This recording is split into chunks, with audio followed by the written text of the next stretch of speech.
आह, ध्यान देकर सुनिए।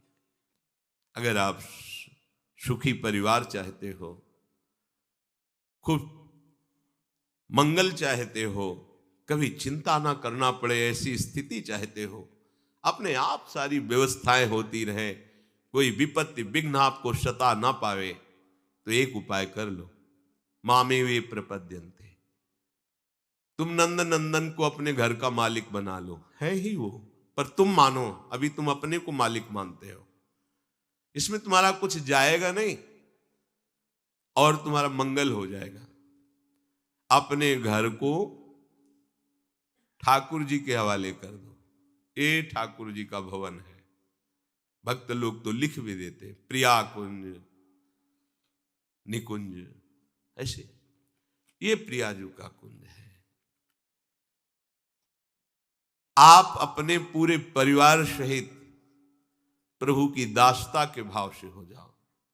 श्रुत बनिता जितना परिवार है, मालिक है इस घर के ठाकुर जी, आप हुए सेवक। चाहे जितनी संपत्ति हो, आपको बांध नहीं सकती। क्यों? कभी हरि कथा करवा रहे हैं, कभी हरि भक्तों को सुंदर सुंदर प्रसाद पवा रहे हैं, कभी दीनों की सेवा कर रहे हैं।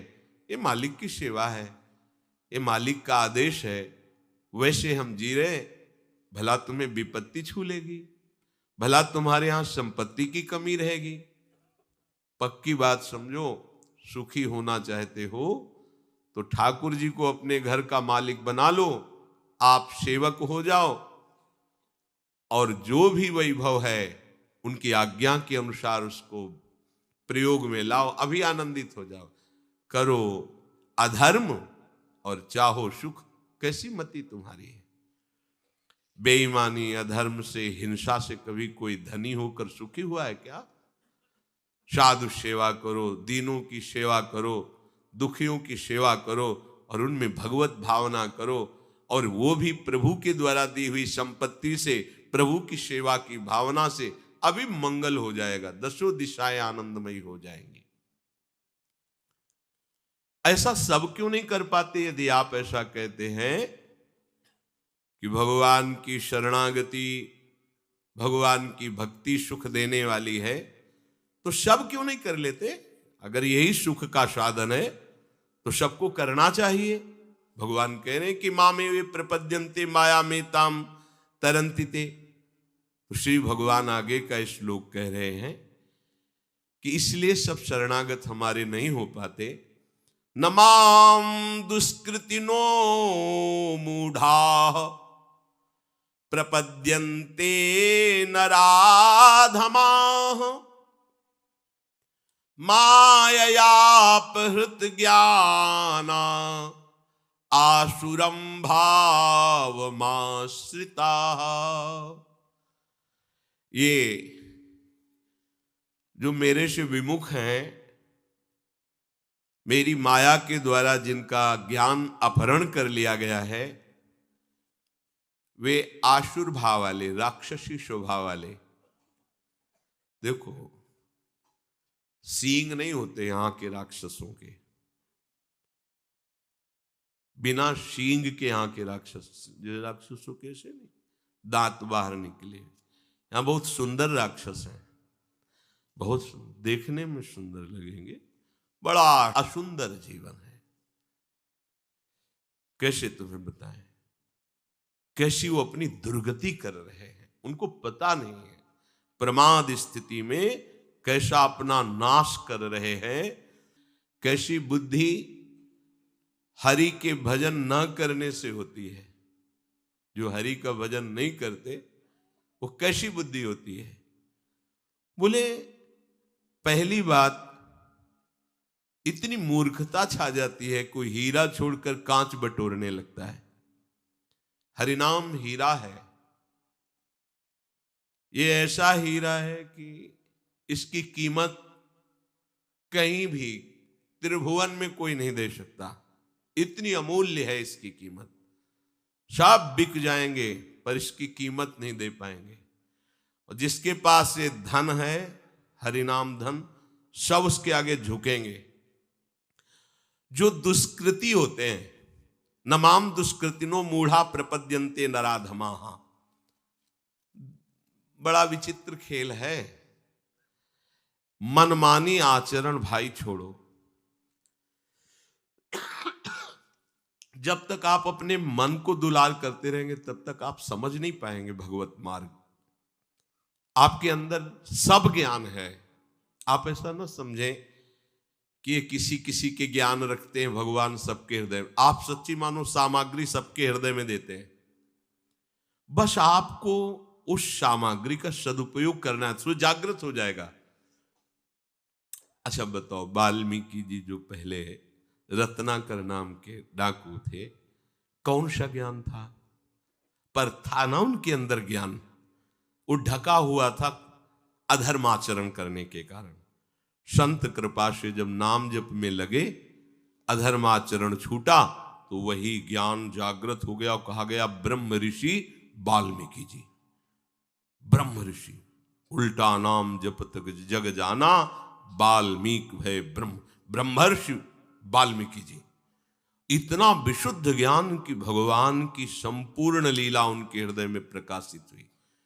और जो गोस्वामी जी ने टीका करके रामचरितमानस के रूप में सहज भाषा में लिखा, वही वाल्मीकि जी ने संस्कृत में लिखा, संस्कृत देव भाषा में। सबके अंदर ज्ञान छुपा हुआ है, बस उसे हमें प्रकट करना है। वो प्रभु के आश्रय से होता है। प्रभु का आश्रय लेने का पहला लक्षण है मनमानी छोड़ना। अगर आप मनमानी नहीं छोड़ पा रहे हैं तो प्रभु को पुकारिए, प्रभु के सामने बात रखिए, वो सुन रहे हैं। आप अपनी कुटिया में जो विराजमान श्री जी हैं उनसे बात कीजिए, उनके सामने अपनी बात रखिए कि देखो लाडली जी, मेरे अंदर ऐसी ऐसी बात है, आप जान रहे हो फिर भी आप नहीं सुन रहे, इसलिए हम सुना रहे हैं। इसको आप, अगर आपको ये पसंद नहीं तो ये बात हमारे हृदय में क्यों टिकी हुई है, हम नहीं हटा पाएंगे। लाडली जो आप कृपा करो, आप रोज प्रार्थना करो। प्रार्थना से भगवान का अवतार हो जाता है। सब मिलकर भगवान से प्रार्थना करते हैं, तभी तो भगवान का अवतार होता है। पर हम क्या करते हैं? मनमानी आचरण करते हैं। मनमानी आचरण ही दुष्कृत हो जाते हैं। दुष्कृत, सुकृत और दुष्कृत। सुकृत गुरु आज्ञा के अनुसार चलो, शास्त्र आज्ञा। दुष्कृत मन के अनुसार चलो। जो मन के अनुसार चलना है वो दुष्कृत। जो दुष्कृति लोग हैं वो भगवान की शरण नहीं होते। अब तो हृदय हाहाकार से युक्त हो जाता है। प्रभु पता नहीं कितनी श्वासें रह गई, अब तो मिल जाओ नाथ, आप अपनी कृपा से मिल जाओ। उसके पास समय कहाँ रहता है किसी और को देखने का, सुनने का। उसका हृदय तो प्रतिपल व्याकुलता से भरा रहता है। कहाँ माया है, कहाँ विघ्न है, कहाँ अशांति है। जब तुम माया का चिंतन करोगे, विघ्नों का चिंतन करोगे, अशांति का चिंतन करोगे, तब होंगे। सबके हृदय में बड़ा बनने की इच्छा है, क्योंकि हम बड़े के हैं। बड़ों के बच्चे बड़े ही बनना चाहते हैं। अविनाशी का बच्चा अविनाशी स्वरूप में ही होना चाहता, वो मरना नहीं चाहता। सुख सिंधु का अंश सुख समुद्र में ही लीन होना चाहता है। पर हम बड़ा बनना चाहते हैं रुपए के बल से, बड़ा बनना चाहते हैं पद के बल से, बड़ा बनना चाहते हैं लोक सम्मान के भाव से। सब लोग हमें प्रणाम करें, गलत हो गया। यहां बड़ा वही बनता है जो सबसे छोटा हो जाता है।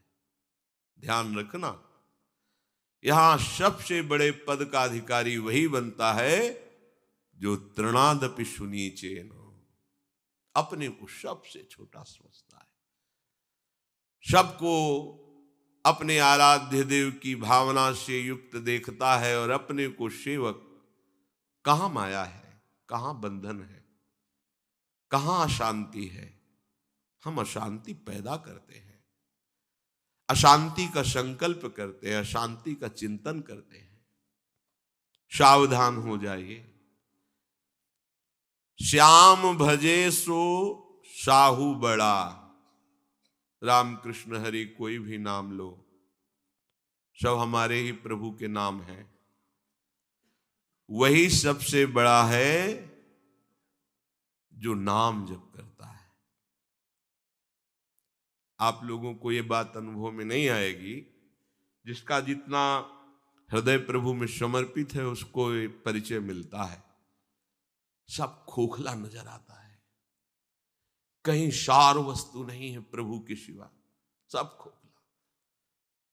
भय लगता है कि अरे ये झूठे पदों में, झूठे मान में, झूठे भोगों में, झूठी संपत्ति में ऐसी अमूल्य श्वासों को नष्ट कर रहे हैं, इनको पता ही नहीं है, कुछ नहीं है इनके पास। जो प्रभु का नाम जप नहीं करते, प्रभु से विमुख है, अपने को कुछ मानते हैं, कुछ नहीं है। वही बड़ा साहू है, वही जमींदार है, वही पदाधिकारी है, वही धनी है, वही सम्राट है जो श्याम भजे, भगवान नाम का धनी। और जो कामना को भजे तो कह रहे काम भजे सो है बड़ चोर। जो कामनाओं के पीछे मारा घूमता है वो चोर है। आप उसे चोर कैसे कह सकते हैं? चोर तो वो होता है जो दूसरे की वस्तु का अपहरण करे। आप किसी को चोर क्यों कह सकते हैं? बोले हाँ, प्रभु ने श्वासें दी, अपना कल्याण कर लो, साधन धाम मोक्ष कर द्वारा, पाहिन जे परलोक सम्हारा। राजकीय विभाग से श्वास रूपी धन मिला परमात्म तत्व के चिंतन के लिए। आपने उन श्वासों को काम में, विषय भोगों में व्यतीत कर दिया, है चोरी है। प्रभु की वस्तु प्रभु को अर्पित करनी चाहिए। आपको धरोहर रूप में श्वासें दी गई थी, तो दियम वस्तु गोविंदम तुभ्यमेव समर्पये। गोविंद की वस्तु गोविंद को समर्पित कर देते तो गोविंद मैं बन जाते, बड़े हो जाते। तो तन मन धन कछु थिर न रहे वो, काहे हुजिए इतो कठोर। ये तुम्हारा शरीर, तुम्हारा धन, तुम्हारा पद और तुम्हारा मन सब चलायमान है, स्थिर नहीं है। क्यों अपने हृदय को अभिमान की कठोरता से भर रहे हो? तुम्हारे पास कुछ भी स्थायी वस्तु नहीं है, सब चलायमान, परिवर्तनशील, नाशवान है। ते धनवंता ते सुखवंता, कृष्ण नाम जपते निशिभोर। वही सबसे बड़ी धनवान, धन संपत्ति वाला, वही सबसे बड़ा सुख सामग्री वाला, सुखवंता, जो रात दिन कमाई नाम की कर रहा है। कृष्ण कृष्ण कृष्ण कृष्ण, राधा राधा राधा राधा। ते धनवंता ते सुखवंता, कृष्ण नाम जपते निशिभोर। रात दिन जो नाम जप कर रहे हैं वही धनी, वही सुखवान है। काम क्रोध मद लोभ मोह में, विषय वासना लागी डोर। सूरदास प्रभु सुमिरन करिले, नाहित जहिए जम की पौर। प्रभु को भूल करके काम क्रोध मद मोह मत्सरता की प्रेरणा से दुष्कृत कर्म कर रहे हो। एक ही उपाय है बचने का, प्रभु का नाम जप लो, नहीं तो यम के द्वारे पर तुम्हारी बहुत पिटाई होने वाली है। जब तक श्वासें हैं तब तक तुम संभल जाओ, नहीं मन पछतई है अवसर बीते। यहां खूब डींग हाँकी जाती है।